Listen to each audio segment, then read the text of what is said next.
Hey guys, Rumblysuperset here, back again, doing another episode of Bros with Pros, this time joined with FlashX, one of the best captains in the Vainglory game right now, currently, in my opinion. How's it going, man? It's going pretty well. How about yourself? Pretty good, pretty good. We have a bunch of questions from myself as well as the audience, which I announced a couple days ago, and I got actually quite a few responses, so we'll probably narrow it down to some of the more prominent questions, but we're going to start with mine. So we're going to have... The first question is, what is it about the captain role that makes it such an important role?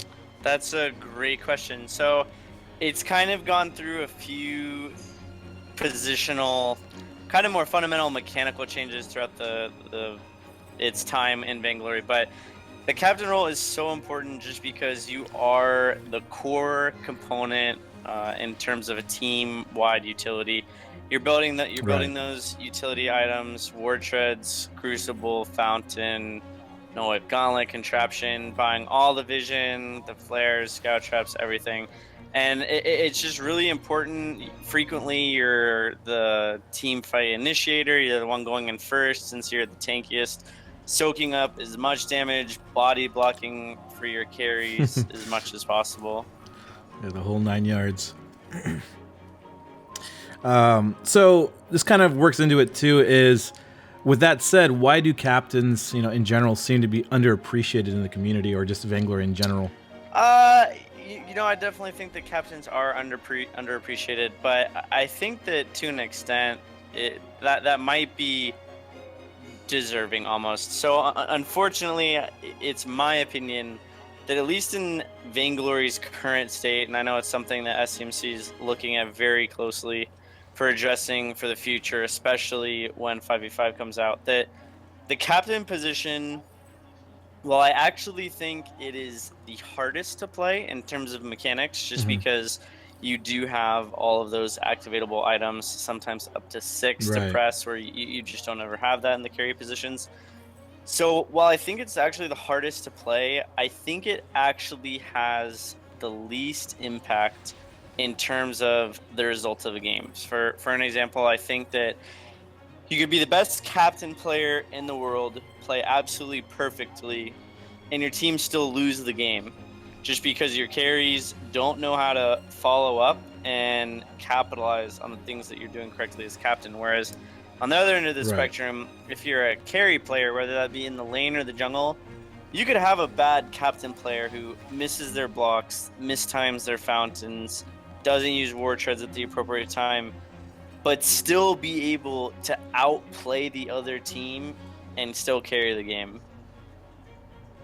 That's interesting, because I've never really thought about it that way, because that is true. You can still win with the carries, but without the carries themselves, and it's just you as a support. Yeah, it's completely true. You can't really win. You're limited to how far you can go. Yeah, for sure. And then, why did you choose to main as a captain?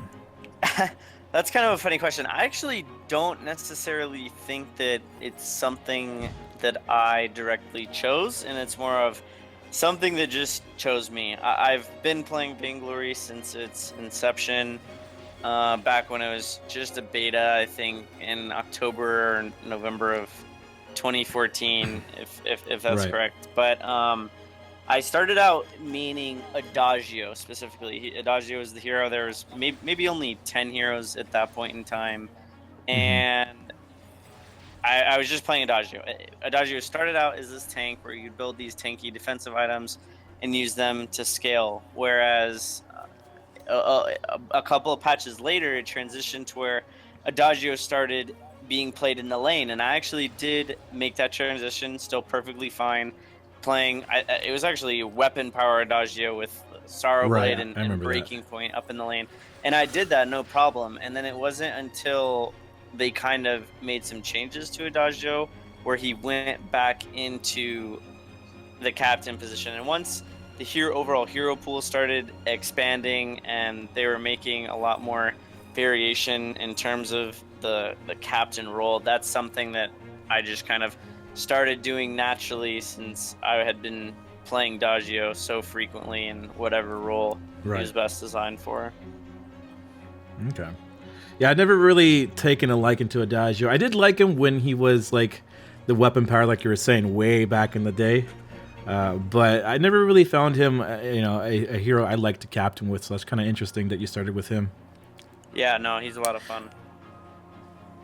All right. So the next question is, what are the best starter items for captain in general? I guess you would say. Best starter items. So it varies situationally. I think that when your team has kind of a decisively better early game, and this is something that you really only come to learn through time, and specifically, I'll say this relative to professional play, because obviously if you go into ranked queue and you can't really communicate with your teammates, you don't really know what you're going to do, and your teammates don't really know what you're going to do. So specific to the pro scene, if you have the stronger early game, you want to go something a little bit more aggressive, like boots with a defensive item, so that you can go in, get on top of the enemy team, and slow them. Whereas, on the other hand, if your team's weaker in the early game, you want to go for something a lot more passive that's going to allow your team to hopefully just sustain and farm up and scale into the late game. And in this case, Right. you'd want to go for one of the contracts. Either Iron Guard is probably the top choice there, and there's definitely some situations where Protector is pretty good too. And then, yeah, no, those scale really well depending on the situation. Okay. This kind of like this builds into like later in the game. This question, it's along the same path. Like, how do you prioritize item builds in general? This is also a really hard question. It's dependent situationally, again, kind of Right. with what you're starting. I think in general, the best first item, no matter what, is Fountain of Renewal. It's really strong at the early stages of the game, and it even scales really well into the later game. And then whenever you're going up against heroes that have AoE abilities, such as Adagio's Burst of Judgment, Catherine's Splash Tremor, Finn's Force of Chord, you're going to want to pick up probably a Crucible second, because when those heroes hit their level 6, that's a huge power spike with massive game-changing ultimate abilities that if your team gets hit by them, you can definitely lose in a flash. If if your team is that kind of aggressive comp where you do want to be getting all up in the enemy's face and fighting a lot, War Treads is a really good option. If the enemy team is really dependent on attack speed, so for example, if they're doing something like a lane Ringo with a jungle CP Grumpjaw actually has a ton of attack speed from his B ability. So grabbing an Atlas is really good there. And then if you kind of just need to sit there in front line for your team, for example, if the other team is doing something like a Kestrel and you just need to go body block her Glimmer shots, then either picking up a Metal Jacker or an Aegis, depending on which damage type she's going, will be really good in that situation as well. All right, sweet. So the next question is, what are some of the most effective starting rotations? Effective starting rotations. Those are really broad questions, no, but hopefully totally fine. Again, situational. So if your team has that early game advantage where you can fight at level 1, just invade straight into the enemy jungle. I think typically what you're going to want to do is lay a scout trap underneath your own lane bush, so if the enemy does try to sneak through the lane and get to your backs, you can see that they're doing that, and then go straight to the Kraken pit and all the way into the enemy's jungle.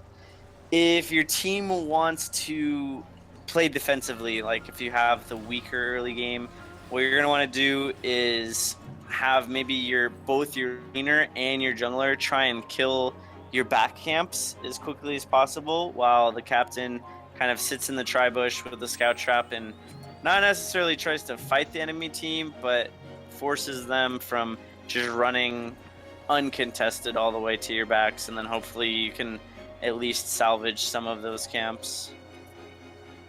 Okay.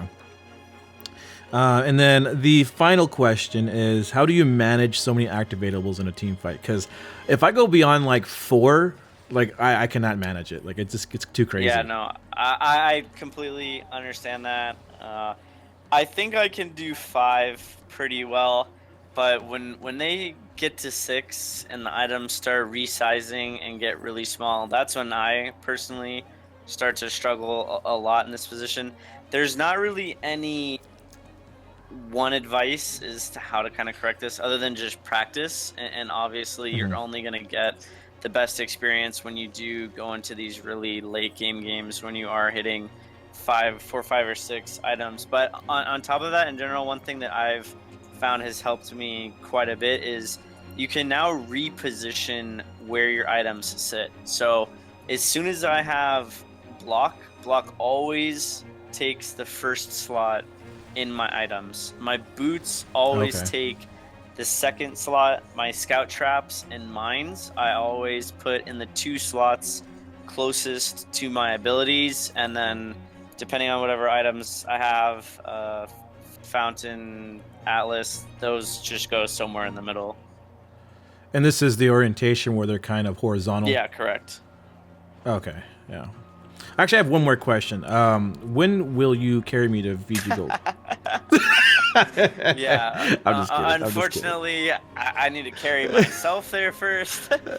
But no, you're definitely better with Iraqi or someone else who means a carry position or something like that. Yeah. All right, so now we're gonna move into like the community questions here I had on Twitter. The first one is from JOZZAVE, and he says, "How long did it take you to actually learn to block Atlas?" It took a while. It was actually kind of funny. I was going back through some of my games at the VIPL Season 2 in South Korea almost 2 years ago now, a year and a half. And no one uses blocks to block anything. It was kind of funny.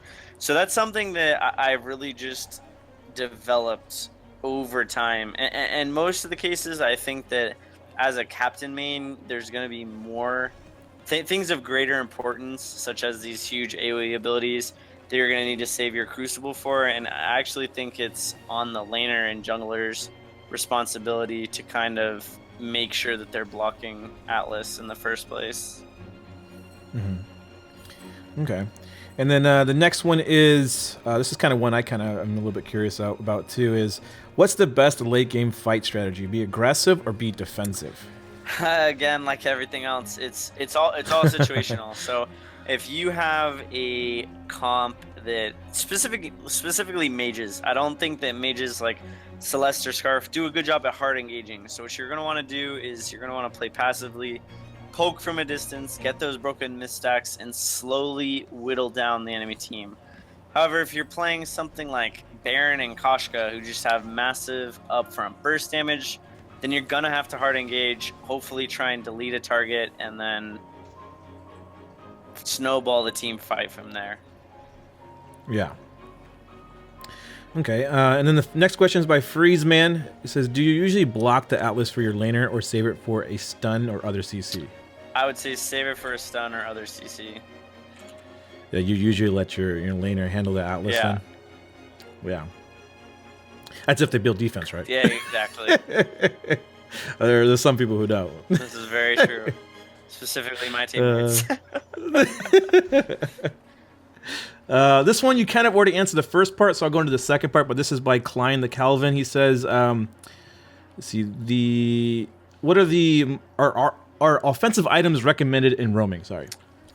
It depends. I don't know that we've necessarily seen them quite become commonplace in competitive play, but there's definitely times where I'm looking to just kind of have fun, and I'll build a Tension Bow and a Sorrow Blade on Lance, and it actually is pretty effective. You can certainly delete some of these carries who opt for very little defense builds and still be super effective. But no, in general, I think that there are better choices to build in terms of defense and utility that'll better suit your team. So like for like particular heroes like Lance, would like a Shatter Glass be good for like a last item though, because it does increase like the root duration? Yeah, for sure. So Shatter Glass on Lance has really great scaling, not just increasing the root duration, but it increases the stun duration and increases the passive shielding that Lance gets and makes him incredibly tanky. So That's super viable Yeah. as well, especially late into the game when you do start hitting that 6th item. All right, so we have a next question. This one is a really, really good question. Curtis Knack says, when will Rumble be on your channel?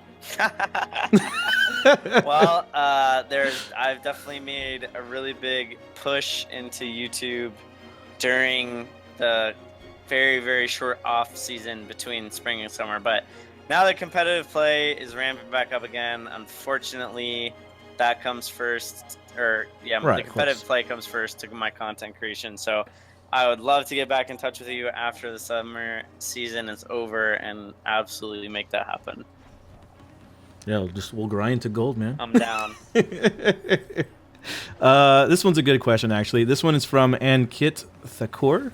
He says, in a team fight, do you focus more on locking down the enemy carry and killing him, or do you prefer to stay back and protect your carry? Kind of depends on what roamer you're playing. If you're playing someone like Adagio, there's not really anything you can do to protect your carry per se. You just have this heal and this ult, so you kind of do need to stand somewhere in the middle and body block, zone them out, and you can get on top of those enemy carries and slow them to prevent them from killing your allies. Whereas if you're playing someone like Arden, you're definitely going to want to use that Vanguard to help keep your allies alive. Yeah. Okay. And this one's from Gibson. He says, how often in the game should you stay with the jungler or the laner to gain gold and EXP? I think this is actually a good question, and it varies on a team's approach to the game. I don't think that there's necessarily one right decision. Some junglers really like getting that individual XP, that solo XP, so that they can straight up out-level the opposing jungler, whereas there's definitely huge benefit from sharing ambient gold as well as getting additional levels on your roamer. So in general, try and keep a balance between the two. I think is really good. Maybe for every 2 rotations your jungler gets solo XP, you should go share a rotation with him. I think would be a pretty good formula. Yeah. Okay. And this is the second to the last question. This is from Arno. He says, what is your biggest mistake in a competitive match ever? My biggest mistake in a competitive match ever. It's an interesting question. I would probably say my drafting in Game 6 against our Invincible Armada in the 2016 World Championship. We had a lot of experience actually scrimming Armada, and we expected them to do one thing. They hadn't done anything differently, and unfortunately they did change it, and then we tried to force the draft rather than adjusting in this situation. Yeah. And we lost the game straight up because of the draft. And the fact that it was on the world stage probably makes it the worst mistake I've ever made. Yeah, I could definitely say drafting is probably the first and biggest mistake that will basically determine like make or break for the match. For sure. Yeah, because I mean, I'm not the best drafter, but I can definitely see moments where I'm just like, okay, yeah, I think we lost this. Yeah, for sure. Yeah, so the final question was, he says, what different factors do you look at when deciding how much gold to spend on vision early game, besides when against a hero with stealth? And he says he feels like maybe sometimes he may invest too much. Yeah, again, this is an individual player's preference, and I don't necessarily think that there's one right answer. I'm kind of notorious for not buying a whole lot of vision. I've always found that I can have much greater impact on the outcome of the game when I do start completing these huge tier 3 items like Crucible or War Treads that'll have massive impact on the outcome of a team fight, whereas someone who prioritizes a lot of vision is going to hit these power spikes a lot sooner. That being said, if you're not buying a lot of vision, it's important to have really strong global map awareness, and this is something that really only comes with a lot of experience, so that you can just tell a lot of times where what and when the enemy team is doing, and make sure that you're not face checking anywhere that can kind of get your team into trouble. Yeah. Yeah, definitely specific locations too. Like in a very general mindset is like you can tell that okay, this is probably where they're gonna gank us. Yeah, at this point. But one question I kind of have that ties into that actually myself is if you were to get vision, would you prefer flares or scout traps? I would prefer scout traps. They last a little bit longer than flares. So in general, I think they're more cost effective. Yeah, for sure. All right, well, that was the last question. I really appreciate you coming out and recording this episode with me. It was a big honor for me myself because, you know, just being able to meet a lot of you guys who are like pro players is like a huge thing for me because, you know, I've always strived to be as good as you guys, although I'm far from there. But, you know, definitely these videos like today with you is really going to amp up my support, I feel, and hopefully for the viewers as well. If you guys haven't already, though, I mean, if you guys want a true to heart guide and just for like a generalized approach over the game itself, so not just captain, you could be different roles and stuff.